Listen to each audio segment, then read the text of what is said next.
guys. Welcome back. We have more overhyped books to talk about. A couple weeks ago, I posted a video talking about some books that I saw on BookTok and Bookstagram and the internet as a whole, and how much people really liked them and kept hyping them up to other people over and over again. I read all of those books, and at the end of them, I really felt like they didn't deserve the hype that they were getting, and I was mostly just confused at why they were being so hyped up. And it even kind of flows into, if you don't like those books, you're criticized for not liking it, which I definitely don't think is a very healthy way to go about discussion of these books. So I talked about The Guest List, The Atlas Six, Mexican Gothic, From Blood and Ash, Powerless, and then an honorable mention was Shadow and Bone, because I never actually finished Shadow and Bone, but I think that kind of still falls into the list of being overhyped. So today I have more books that I want to talk about that I think are overhyped. These are books that I more specifically picked up because of how they were being talked about online. I was very intrigued by a lot of people that I follow saying that these were some of their favorite books of the year or favorite books ever, and so I really wanted to be able to join in on that discussion, and I kind of once again got to the end of it and just didn't really like them that much. Without further ado, let's get into it. The first book that I'm going to talk about is actually from an author that I happen to really like and be a personal fan of, which is Emily Henry. Emily Henry is known for her adult romance books. Most of them I really love. Happy Place is one of my favorite books that I have read this entire year. I love it so much. Unfortunately, there is one book that is still really popular in the fan base and in the romance reading community in general that I just don't think is very good, and that is People We Meet on Vacation. This is one of her earlier books, and it is one of her most rated books as well. It's not necessarily the highest book that's been rated by her, but there are a lot of people that adore this book, adore this story and this couple, and frankly, I just don't understand it. So People We Meet on Vacation follows Poppy and Alex, and they are best friends from college. They've been friends for 10 years, and they kind of started a tradition together where they go on a vacation once a year, every year, even if they haven't seen each other for an entire year, or life is kind of keeping them apart, or maybe they are really close at the time. It doesn't matter what their relationship status kind of is, they always make it a priority to go on a vacation together. They have been stuck in the friend zone their entire friendship, and they've even gone through other significant others in their relationship, and it's just always kind of worked out for them as staying friends and being friends. But one year on one of their annual vacations, something happens that really puts a strain on their relationship, and they kind of go, I think, 2 years without speaking to each other. So our book picks up then with Poppy, who is kind of going through a little bit of a not quite midlife crisis, a little later than a quarter life crisis, but she's going through a life crisis at the time, an identity crisis, doesn't really know what she wants to do with her life. She isn't really happy with where she is, and she misses her best friend Alex, who she hasn't spoken to in a couple of years. So she proposes on a whim that they do one last vacation together to try to fix and mend what is broken between them. And if they can't do it by the end of it, then that's fine. They will say goodbye to each other forever and move on with their lives. So they go on a vacation to Palm Springs, California. And the way that this book is written is pretty interesting because it's actually written in two different timelines. We have the present tense on the vacation that they're on now after their relationship has been kind of strained. But we're also going through nearly 10 years worth of previous vacations between the two of them and how their relationship has developed. And I actually think that that was one of the reasons why I didn't like the book, is because of the dual timeline. A lot of times I really enjoy that, going back in time or going forward in time. I think it's an interesting way to write a book and to tell a story, because we're getting a lot of puzzle pieces at once, but because it's not a linear timeline, we're not totally sure how they all fit together. If it's done well, it's one of my favorite storytelling mechanisms. I'm not sure that it was done well here, and honestly, I'm not sure that it was even necessary to the story. Anytime that we would go back in time, which was about 50% of the book, it felt like we weren't getting enough valuable information for it to be worth it, which made the book feel really slow, in my opinion. It was dragging on. I was getting kind of bored because we were trying to have conflict resolution in the present tense between Poppy and Alex, but we kept jumping into the past and seeing their relationship develop. I don't know, the way that it's described, I know what their relationship was. They were best friends who probably kind of had a secret thing for each other. I don't necessarily need all of the backstory details that were given in order to believe that these guys were really close. So the more that I kept getting it, the longer the book felt and the more uninterested I became. That's one of the things I didn't like about it. The other thing was, honestly, I just don't love Poppy and Alex as characters. I think Emily Henry is a really good character writer, which is one of the reasons why I like her books, is because I usually read a book and enjoy it more if there's really, really good characters with strong development. And in this book, I wasn't really connected to the characters. I don't think they developed a lot. Both of them kind of were being immature in the way that they were handling the conflict, in the way that they were speaking to each other. Even Poppy's so-called life crisis she was going through, it didn't feel that deep. And so it was hard for me to have compassion and empathy for her. And generally, I just was very uninterested in them. I didn't really care about where they ended up, if they ended up together, if they didn't end up together. There just wasn't that connection that I was hoping for and that I was used to reading from other Emily Henry books. To be fair, I was comparing it to Emily Henry books that I loved. When it wasn't meeting that expectation, it almost made me dislike it even more. And then the last thing that I didn't like about this book is more of a personal preference and not at all really playing into how others could potentially enjoy the book. Emily Henry, for me, is really, really good at painting a picture of the setting that we're in. A lot of her books take place in small towns or coastal towns, or we're at a lake house in a cabin, and just the way that she describes the entire setting is so cozy and dreamy. It's one of the reasons I love her books. It's because I love the way that she describes the landscapes in her books. But the vacation that Poppy and Alex go on in present tense to Palm Springs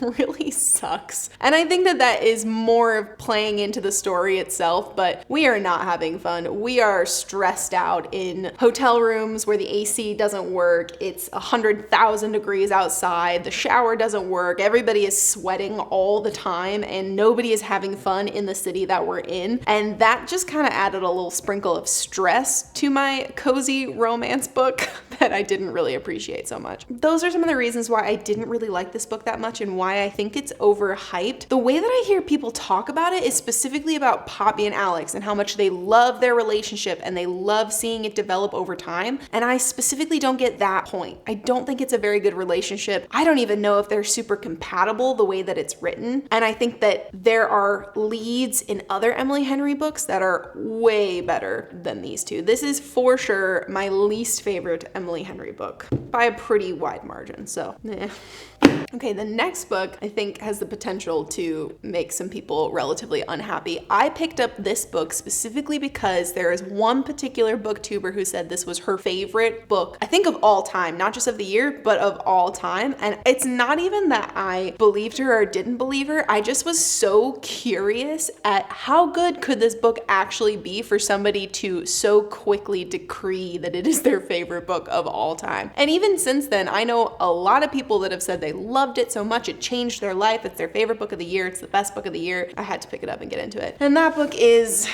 The 7-Year Slip by Ashley Poston. Now, let me preface with, I liked this book. I think I gave this book 4 stars. It was an enjoyable read for me. I don't even have a ton of negative things to say about it, but truly, the way that people hyped this book up is so hyperbolic. I don't think that it matched anything that people were actually saying. Here are a couple of reasons why. So this book follows our main character, Clementine, and she is a pretty successful book publicist living in New York City. She gets the news that her very beloved favorite aunt has unfortunately passed away, and she had left her New York City apartment. And Clementine spent a lot of time in this apartment growing up and as a young adult, so she feels very emotionally connected to this apartment. But now it was literally gifted to her by her dead aunt, and she doesn't really know how to react to that. There's definitely things that play into her feeling a little bit unmoored, which is of course her aunt's death, but even her job, she is sort of hitting a wall. She's very successful, but she's losing a lot of passion with it, and she doesn't really like what she does anymore, and that is kind of causing her to become a little apathetic. And so she's definitely at a crossroads when we first meet her in this book. So she moves into her aunt's apartment and pretty quickly realizes that there is something magical about the apartment, which is that it travels 7 years backwards in time. Her aunt never mentioned this to her, so this comes as a complete surprise to Clementine, but suddenly she is 7 years in the past. Turns out there is this guy living in the apartment who is the son of her aunt's friend. There's some sort of relational connection there, but her aunt 7 years ago was letting this guy live in the apartment for a summer. His name is Iwan, and he is an aspiring chef, and him and Clementine slowly fall in love inside this apartment. They can't leave the apartment because if they do, Clementine will jump back to the present. The time traveling only happens in the apartment itself, but they keep meeting each other in the apartment, and Iwan is really passionate, really curious, very carefree and fun, and Clementine really loves that about him, especially with where she is in her own life, feeling kind of dejected and not really sure how to move forward in things. Being with Iwan is a breath of fresh air for her, and she starts to fall in love with him and get charmed by him, and he is head over heels in love with her pretty immediately, and it's a very sweet romance that develops there. But also, we are in the present tense with Clementine. Anytime she leaves the apartment, we're 7 years back into the future. She is able to cross paths with Iwan 7 years later, and he's a totally different person. He has advanced in his career. He also is pretty dejected and apathetic, and it's played off more as maturity, but he genuinely just seems haggard and sad, and he's really lost the joy and the life that Clementine fell in love with 7 years in the past. And so the book kind of follows them as they develop this relationship in the past, but then Clementine tries to continue that relationship in the future. And how do you love somebody 7 years apart and in different times? Because Iwan has changed so much, but she falls in love with a past version of him. So can she reconcile the two Iwans and love them both? I think that is such a great concept. It's really interesting. I think it was written pretty well as far as the plot and the story goes, but I think that the whole thing was romanticized a little bit too much. This is not necessarily an easy throwaway romance. I think that there's supposed to be a lot of depth to it, especially with our two main characters who are trying to find joy in their life and in what they do, and they've both gone through pretty difficult stuff, and they're trying to learn how to love each other despite all of that. So it doesn't just feel like a book that you can just pick up and,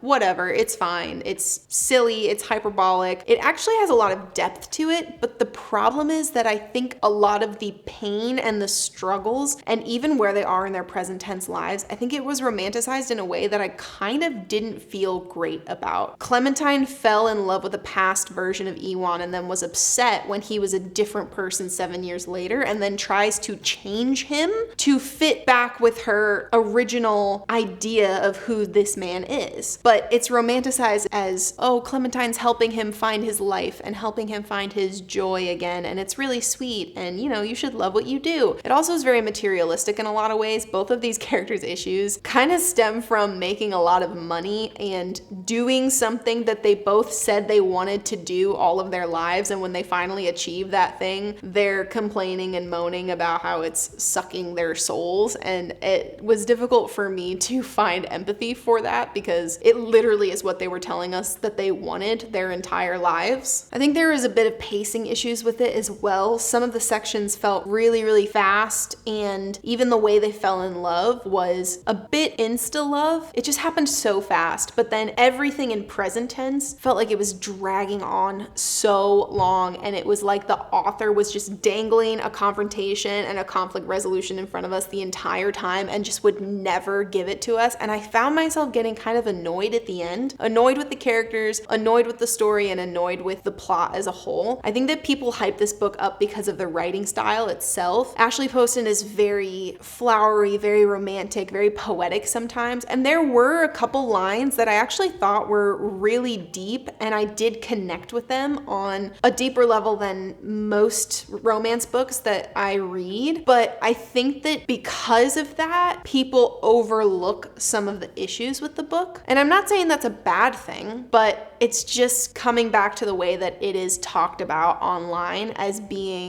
life-changing and super deep, and the romance between them being the sweetest thing you'll ever read. I don't think it was the sweetest thing that I ever read. It kind of was a little obnoxious and even a bit unhealthy at times, but I still enjoyed it. And again, like I said at the beginning, I love the premise of an apartment that travels back in time 7 years, and who you meet and how life affects you and changes you over time. And I rated this a 4 out of 5 stars, so that's a pretty high rating for me. I just think that everybody that's rating it 10 out of 5 stars is maybe overreacting a bit. All right, our next one, I forgot I had this one in the list too. I think this will probably make some people mad too. The next book that I think is really overhyped is Once Upon a Broken Heart by Stephanie Garber. This is another one that I picked up specifically because of how many people were freaking out about this book on the internet. And I think I missed some of the pre-hype with book 1, and everybody was talking about the 3rd book in the series, which is the final conclusion and wrap up. And everybody was saying how it's one of their favorite fantasy series of all times. And I read Caraval by her previous fantasy trilogy, and I really liked that story. I loved Caraval. I loved our main characters in that. The ending wasn't the most amazing thing in the world, but it is a young adult fantasy, and it was fun, and I thought the world was interesting, and I loved the magic system, and I was a big fan of that. So that also prompted me to pick up this book finally. And I don't really know what to say about this one because it was so forgettable that there's not a lot I can even really think of to talk about. It follows our main character, Evangeline Fox, who is in love with this guy who's getting married to somebody else. So she is really sad and gets in touch with Jax, who is the Prince of Hearts, who was also a character in Caraval that we met. And she makes a deal with him that if he stops the wedding of the guy that she loves, she will give him 3 kisses, I guess. And so he stops the wedding, and now she's indebted to Jax, and things happen. They go on an adventure together. They're trying to solve something. I honestly don't even remember that much. That is my main thing about this book, is it was just incredibly boring and incredibly forgettable, even halfway through the book. And I think I read it pretty quickly, but halfway through the book, I was just confused at what was happening. Like, it didn't feel like we ever got to the plot. It didn't feel like we ever got to what are our characters trying to accomplish right now. I didn't know what the motivation was outside of her stopping this wedding, and that happens really early in the book. The plot felt pretty inconsistent. It was very stop-start. So I felt like I was getting jerked around, where there was a moment that felt like a really intense climactic moment, and then it drops down and we're just like having a cozy conversation. And then all of a sudden it picks up again, and then it drops down again. And it was so stop-start, jerk you around. There was never time to build and release tension because it was happening so many times so inconsistently. The other thing is, I don't think Evangeline Fox is a very good main character. She was very frustrating. Some of the decisions that she made was just dumb. She just made stupid decisions. And I know she's supposed to be young, but it wasn't enjoyable. Her immaturity and her age showed too much in this book, when I think you're supposed to view her as this strong heroine who's going to save the day, but actually I just didn't want to spend any time with her. Jax was pretty two-dimensional. Their romance as a whole, and to be fair, I didn't read any of the other books. I am judging this specifically on this book itself, but there is romantic tension between Jax and Evangeline in this, but it didn't feel like they actually had any chemistry romantically, even platonically. I just didn't feel like they had any relationship at all, and it was kind of weird when suddenly, very abruptly, one of them shows emotion towards the other. It didn't feel earned at all. So again, it just kind of kept falling back to being confusing. And a lot of things just felt very unresolved and vague. And I don't get it. I don't get why people love this so much. Maybe the second and the third books are better and people talk about it kind of as a series as a whole, but legitimately there is nothing that I read in this book that makes me want to move on and read the other two books. So perhaps I'm missing something, but I feel extremely indifferent towards Once Upon a Broken Heart. Sorry. So far, all of the books that I've mentioned, while I do think they're very overhyped, there are still elements that I enjoyed about them. With People We Meet on Vacation, I really liked the writing style. Even though the story and the characters itself I didn't necessarily connect to, I think Emily Henry is a really good writer, and so I enjoyed that. 7 Year Slip, I liked, for sure. I just don't think it was as good as everybody says. And Once Upon a Broken Heart, maybe I didn't like it a bunch, but it wasn't that I disliked it necessarily. It's just that I didn't really feel anything about it. This next book that I'm going to talk about, though, I think I genuinely dislike, which is The Paradise Problem by Christina Lauren. Christina Lauren is a pen name for two authors, actually, that are writing the book together. And I think that maybe some of my issues with the book is just the way that it's written, because the plot itself is very over-the-top, silly romance plot that would never, ever happen in real life, but it's okay because you kind of know what you're getting into. The writing style of this, though, bugged me so much. Before I get into that, let me explain a little bit of the premise. So we follow Anna Green is our main female character, and our main male character is West. Anna and West went to school together, and they got fake married to be able to live in family housing on campus and get cheaper rent. And then after West graduates, they move out, and Anna thinks that he is getting the marriage annulled, but then 5 years later, she finds out that he didn't get the marriage annulled, which is crazy, by the way. He didn't get the marriage annulled because he's super rich, and a stipulation in his trust fund is that he has to be married for a certain amount of years before he has access to his trust fund. So he doesn't get the marriage annulled and doesn't tell Anna about it. One day he shows up at Anna's house and says, hey, you have to go to, I don't remember where they go, some beautiful, tropical, fancy, rich location for his little sister's wedding. And you have to pretend to be my wife because everybody thinks that I've been married for the last 5 years, but they haven't met you yet. So you have to come and, oh, by the way, I'll pay you a bunch of money to do this. And Anna is super poor, and also her dad is going through chemotherapy and she can't pay for it. So of course she needs the money and wants to have a free tropical vacation. So she says yes, they go, and they're stuck on this island pretending to be husband and wife for West's family that are awful human beings, so materialistic and mean, specifically his dad, very money focused, wants West to take over the business. West doesn't want to do that, you know, that sort of stuff. West and Anna have to sleep in a room with only one bed because they're married, obviously.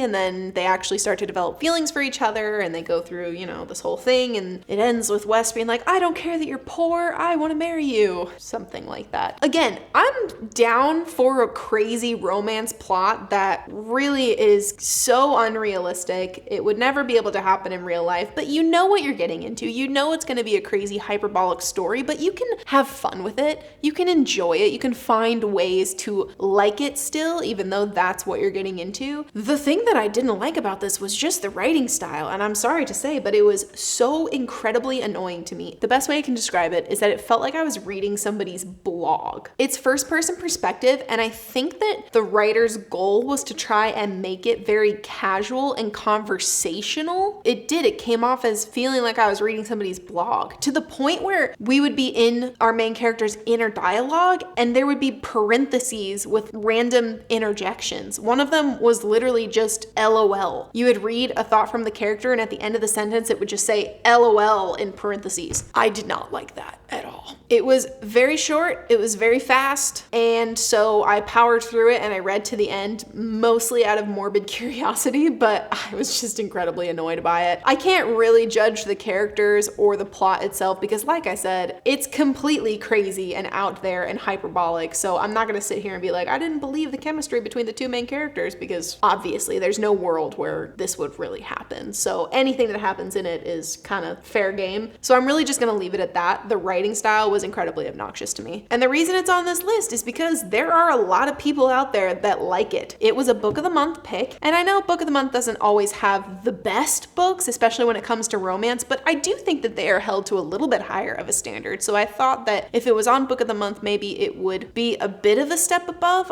other cheesy romances. And also I've seen a lot of people talk about this online that say it's one of their favorite romance books of 2024, and I don't get it. Sorry, don't get it.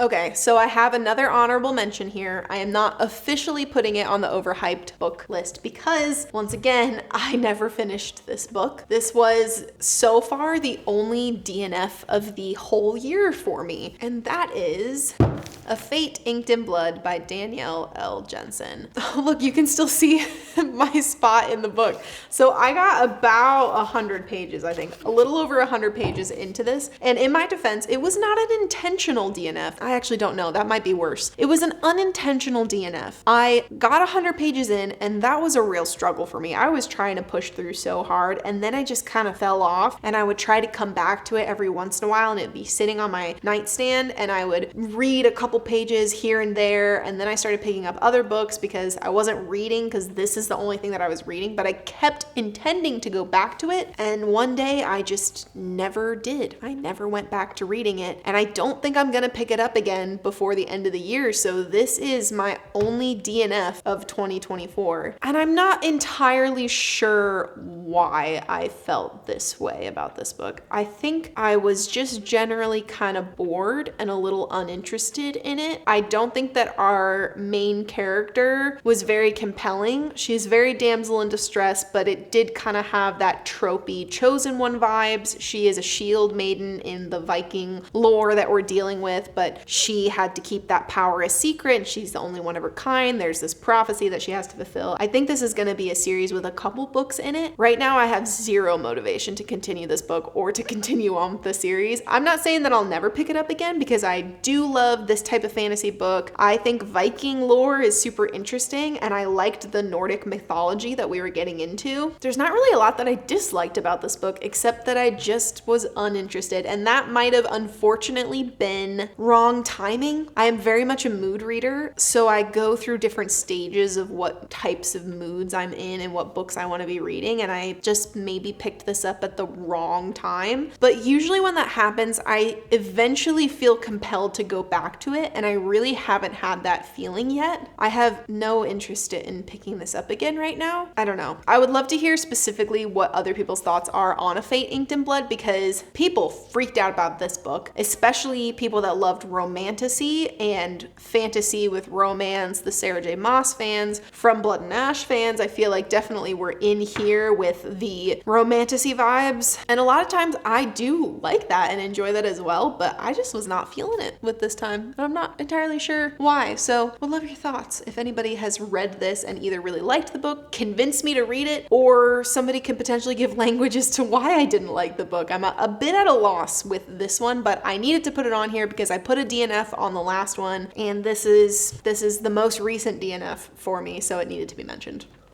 So there you go. Those are 5 more books that I think are pretty overhyped on the internet. I did like a lot of these books and a lot of aspects about these books, but I still just think that the way people talk about them and are continuing to talk about them is creating unrealistic expectations for other people that want to read these books, and then we're inevitably faced with quite a bit of disappointment. So it really does come down to, as readers, just being able to manage our expectations, being okay with forming opinions ourselves and not taking things that other people say at face value, and also knowing that if you don't like the same stuff as other people, it's 100% fine. If you do enjoy these books, I think that is great for you. I'm really, really happy for you. I'm not saying that they are inherently bad books. I think for the most part, I'm not saying that they're inherently bad books, but they just definitely were not for me personally. I know there are a lot of people that enjoy them though, and that's great. So if you've read these books and have thoughts and opinions on them, I would love to hear what you have to think in the comments, and also let me know other books that you think are super overhyped. I'm linking my previous video where I talked about all the overhyped books. And also, because I know you're all gonna be in the comments about this, I have a video on Fourth Wing where I talk about all of the hype around that book. So before you go commenting that Fourth Wing's the most overhyped book of all time, take the discussion to those comments because it's a lot and it's a fun time. We're having fun over here. So thanks again, as always, for joining me and hanging out, and we'll see you next time.